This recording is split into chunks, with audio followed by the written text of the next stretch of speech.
So the forecast of powerful winds has fire crews all across Southern California on the lookout for any sign of trouble. Yeah, they've staged themselves even in the valley where the fire wasn't able to reach last time. We have Gigi Graciette live in Santa Clarita with that story. Gigi, how's it looking where you are?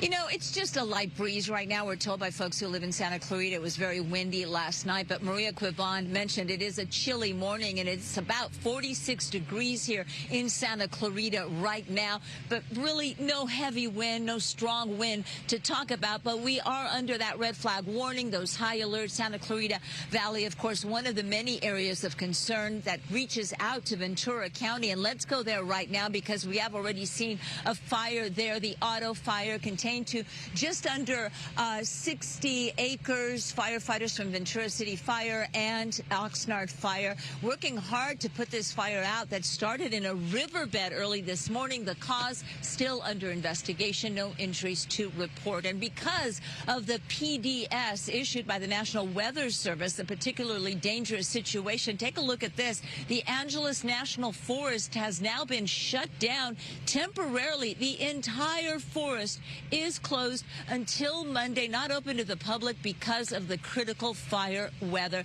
So stay alert. And yesterday we were at the city and county briefing, and the sheriff and fire department reminding folks to please turn on those emergency alerts on your cell phone. We know a lot of folks turned those off when we got all those erroneous messages. I got them too, at least 4 of them.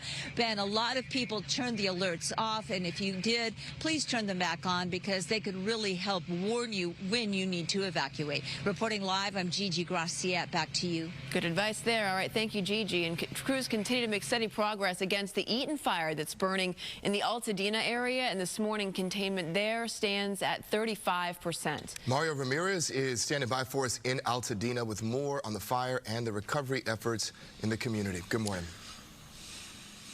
Good morning. We know power is still out here in the area. We've seen it throughout the morning. Utility crews making their way here through Altadena. But you see here behind me, the sun starting to rise over some of the destruction. This is a home here on Beverly Way, and the next 3 homes down this street completely burned down. We can say the same for the opposite side here on Beverly Way. Nothing left but rubble. Maybe some walls, a chimney you can see still standing there. Homes and family businesses that have been passed on for generations in this neighborhood are gone. Take a look. We spoke with the extended Sage family here in Altadena, losing 4 homes, 2 liquor stores, an auto shop, and 4 apartment buildings. It's just one example of the devastation and impact here on the local community and the families behind these small businesses. The Eaton Fire has destroyed over 7,000 structures, and it's about a third contained this morning. It actually went up to 35%, up from 33. It broke out last Tuesday evening, rapidly spreading with similar Santa Ana winds that are moving through today. And while the fire swept through their neighborhood, the Sage family watched in horror as everything they've worked for over the last 50-plus years burned to the ground. I have nothing. Every memory, every memorabilia, my wedding pictures, my kids. Every time I think about it, I break down. I'm trying to stay strong. I am strong. I promised my dad we're going to build, rebuild, rebuild, rebuild. And that's all we're going to do as Altadenians. We live here. This is our little country. And so many families have been relying on donations and neighbors as well as government resources. FEMA setting up 2 open disaster recovery centers here. The closest to this fire zone set up at the Pasadena City College, just a few miles from where we are, back out here live. We mentioned those curfews earlier. It's now been lifted from 6 p.m. to 6 a.m. We continue to see National Guard and local law enforcement securing this entire neighborhood in Altadena. And as for the conditions, we felt a very slight uptick in the winds, but no major gusts or winds that we're feeling at this hour. For now, live here in Altadena, we'll send it back to you. All right, Mario, thank you. Yeah, there's something about, because you're seeing now a lot of videos emerging on social media of people saying goodbye to their homes for the last time, walking down their staircases for the last time, going through their hallways for the last time. There's just something about that that like grips you. Oh, it really does. In a position that nobody should ever find themselves in.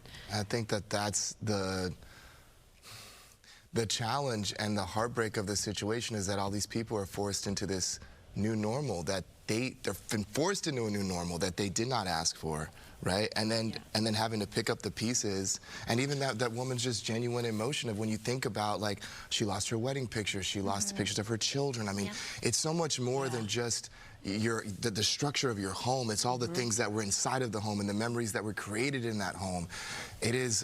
Folks are going through a lot. You're going through a lot, but I will say there is a level of resilience that I have seen from these fire victims that is just remarkable. It is not to diminish the grief. I read this article just yesterday. You know, I'm going to share it on my social media, but it was a really profound article. It was written by a survivor of the Lahaina fires. And this one family really kind of drew a parallel to, it is not the same, I know, but it is a death. It is a loss and a grief that is very similar to losing someone. You know, your home is your memories, and there's all of that, years of that, and that loss is tremendous.